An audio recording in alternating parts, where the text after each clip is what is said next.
Ассалаумағалейкум. Менің есімім Нұрлан. Қасымда отырған бауырым Алмас. Екеуміз осы проектирование жобалауға қатысты автоматтандыру жұмыстарын жүргіземіз. Өзіміздің командамыз туралы таныстырып, проектіміз туралы таныстырып, осы бір аптаның төңірегінде күн сайын қысқа видеолардан шығарып отырамыз. Негізі өзіміз программистерміз, проектированиеге тікелей қатысымыз жоқ, енді ғана кіріп жатқан адамдармыз. Өзімде программист ретінде тәжірибем 6 жылдан асады. Алмас бауырым қанша сенде?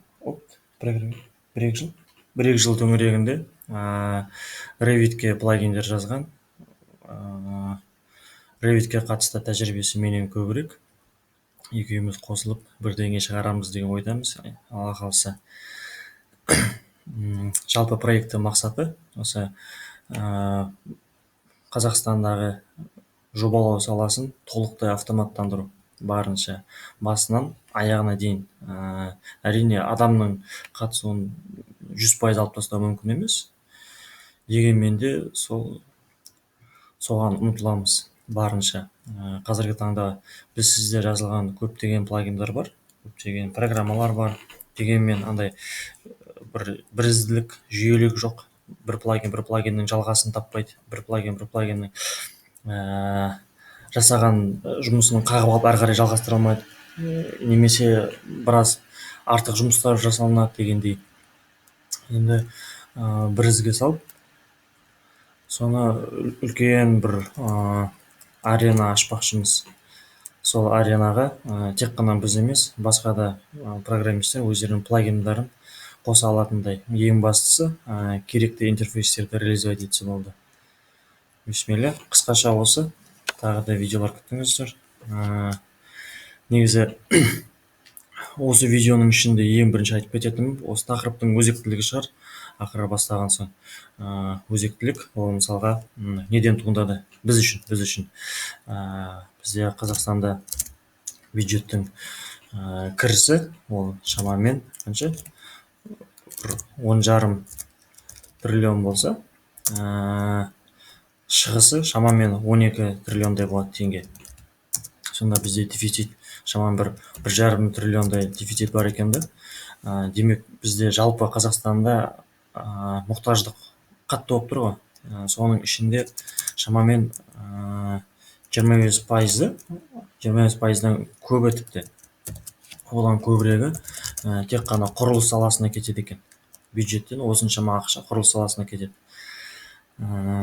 Енді құрылыстың бір бөлігі ол проектирование. Проектирование дегеніміз ол шамамен, енді нақты айтатын цифрамыз жоқ, бірақ 1% пен 5%-ның арасы болып қалуы мүмкін. Бүкіл стройкаға кеткен ақшаның примерно 1% пен 5%-ның ақшасы болуы мүмкін. 1% пен 5% арасы деп айтайық. Енді жеке менің ойымша, осы бөлініп отқан процент ол өте аз деп ойлаймын проектирование. Өйткені өте маңызды сала, жақсылап қолға алынуы тиіс. Проект дұрыс сызылмаған болса, құрылыста қателік көп болады, шығын көп болады, зардап шегу де көп болады. Ол кейбір үйлер тіпті құлап қалып та жатады, дұрыс есептелмегендіктен.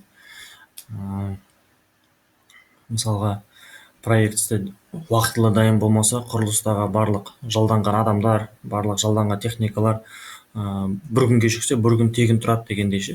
Тегін тұрады дегенде, тегін тұрмайды, бос тұрады және ақыл тұрады. Оның өзі қаншама шығын, мысалы, құрылысты салып жатқан адам үшін. Немесе қисық салынса, одан да жаман. Жасаған жұмысты қайтадан бұзып, қайтадан жасау, ол ақша жағынан да және жалпы жұмыстың барысына да қатты әсер етеді адамдарға. Қате шығып қайтадан түзету деген ешкімге жақпайтын нәрсе шығар. Осындай өзектілігі жоғары сала деп ойлаймыз проектирование.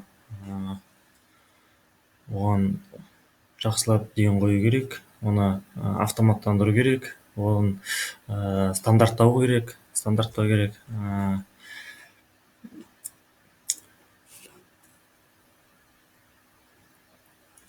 адами факторларды керек жерін азайтып, керек жерін көбейту керек. Мысалға, күнделікті жасалынатын рутинный жұмыс деп айтамыз, ана рутинный күнделікті ана күйбең тіршілік проектирование күнде қайталана беретін жұмыстарды оны программаға тапсырсаған дұрыс. Программаға тапсырса, сонда проектировщиктер өздері жеке былай уақыттары көбірек қалып, жеке шығармашылықпен айналысса болады. Немесе проектный компаниялар бұрынғыға қарағанда бір 3-4 есе көбірек объем табуы мүмкін. Немесе жаңа объем алмаса да, қолына алған объемды 3-4 есе тезірек жауып тастауы мүмкін.